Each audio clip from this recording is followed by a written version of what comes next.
it is exactly what we talked about last night. We are starting the period of the season where the finger is being pointed, where people are looking for people to blame.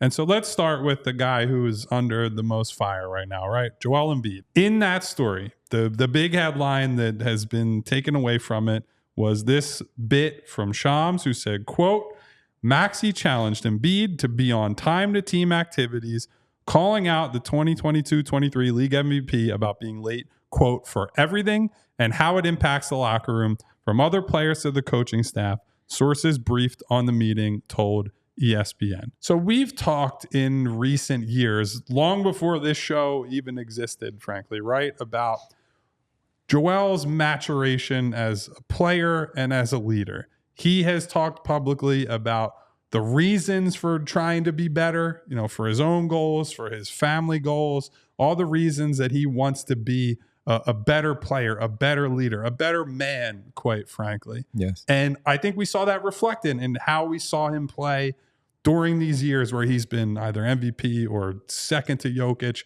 whatever it might be. If in a time of duress, those habits aren't there to the point that the other guy, the guy who's basically the co-pillar of the franchise, has to go to you and say, you're not holding up your end of the bargain, then what you do during the good times does not matter to me. It just doesn't. And to circle back to earlier in the offseason, before training camp, before preseason, one of the reasons that we were all, certainly I was supportive of Joel Embiid playing in the Olympics is not because I especially care about Joel Embiid's legacy. It's not because I care about him winning a gold medal, although I think those things are cool for him. The thing that I cared about the most about him being with those guys for, you know, a month and a half, whatever it ends up being at the end of it, is so that he could be around LeBron James and Steph Curry and Kevin Durant and guys whose basketball is their life, right?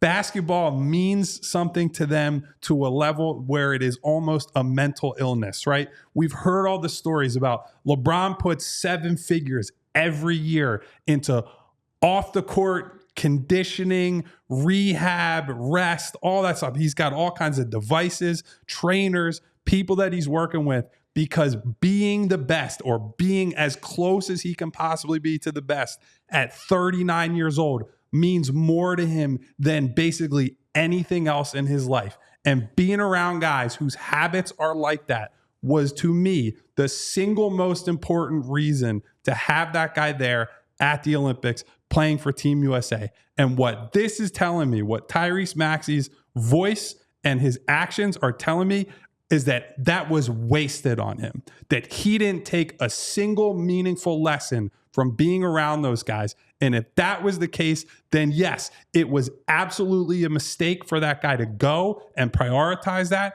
over, he could have just sat at home and done nothing and would have gained more from not putting miles on his body than apparently he has from playing alongside and working alongside those guys. So let's start there, right? The culture of the organization in every professional team, every professional sport, you can blame it on people in the front office, you can blame it on the coaching staff. Ultimately, it starts and ends with your best players and your quote unquote most important people.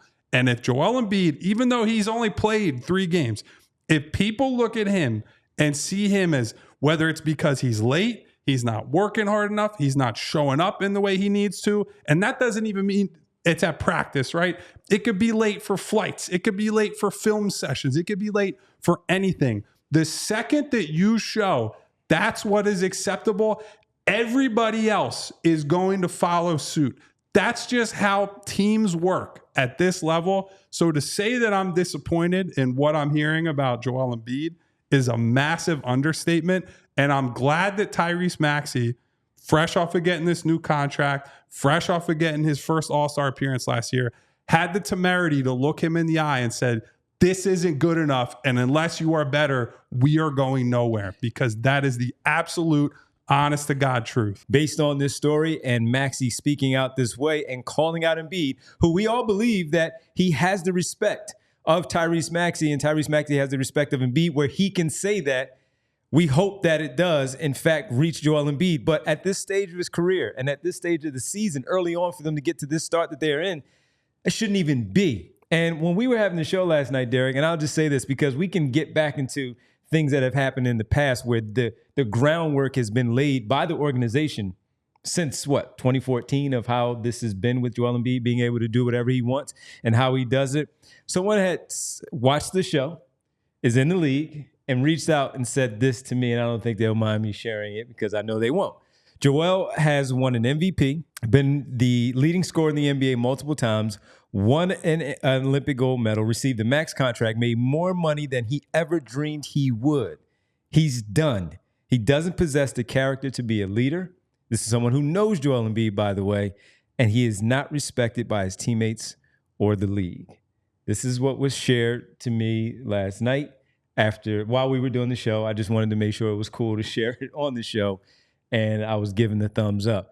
That's how a good portion of the league feels about Joel Embiid. So look, that's one person's opinion, but one person who I know talks to many people in the league, knows Joel, knows people around Joel, and know how this whole thing operates. They've been around for a long time. That's some strong stuff there. That's some really strong stuff. But by the way, fans have been, for the ones who have been on the opposite side of Joel, of he doesn't care, he only wants his stats, he only cares about the awards, things of that nature, the Hall of Fame, and we all push back on it for what Joel Embiid was. But to see him get out there after we all said what Kyle pointed out. So Kyle said he knows he can speak for himself. He spoke for me too, because we all sat here and said the Olympics will be good for Joel Embiid for the reason of being around Durant, Curry, LeBron James, who they are sick when it comes to their careers, their legacies, and how they're viewed. But they go out there and they put the work in there to get it done. And we're talking about guys who are now 35 plus, still playing at an elite level in terms of their age, who went out there and closed out the Olympics with him to secure that gold medal. And here we are having to now deal with this part of the season. While they are not injured, Joel Embiid is injured in the sense where it's slowing him down a bit, but there are other things that he could be doing to help his team win. And we're talking about a player's only meeting 13 games in. We all silly like the mayor.